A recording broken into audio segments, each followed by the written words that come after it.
All right, let's talk about the part of the internet that pays the bills and why Google looks like it's standing on a melting ice floe. You're hungry.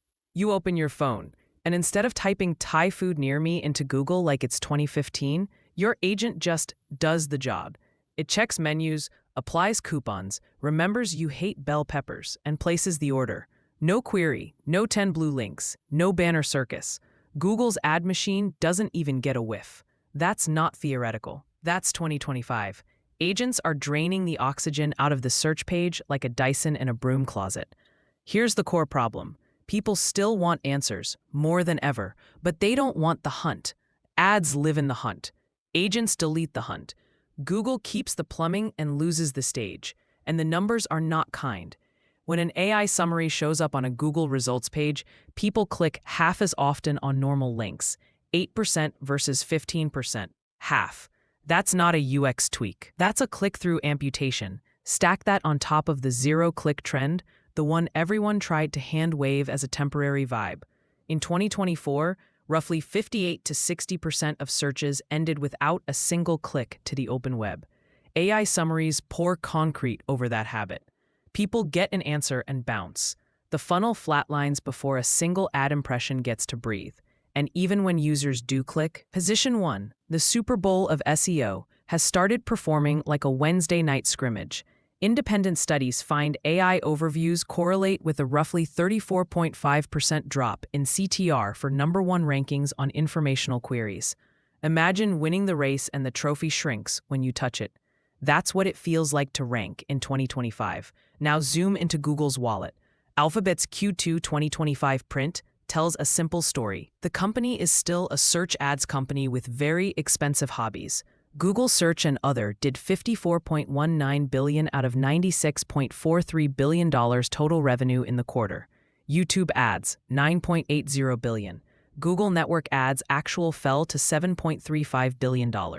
Services overall, dominated by advertising, came in at $82.54 billion. The center of gravity is still search.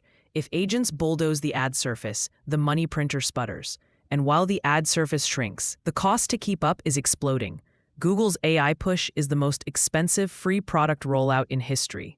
CapEx guidance for 2025, $85 billion. Q2 alone, $22.45 billion spent on property and equipment. You can hear the server fans from space. AI is not just a product strategy, it's a power grid strategy. If the revenue side doesn't re-architect as fast as the costs rise, margins get squeezed like a stress ball. But Gemini is everywhere. Exactly, and that's part of the problem. Google carpet-bombed its ecosystem with Gemini. Search, Android, Chrome, Workspace. On paper, it looks like dominance. In reality, a lot of it feels like king crab kung fu. Big claws, messy punches, wrong target. The distribution is massive. The polish is inconsistent.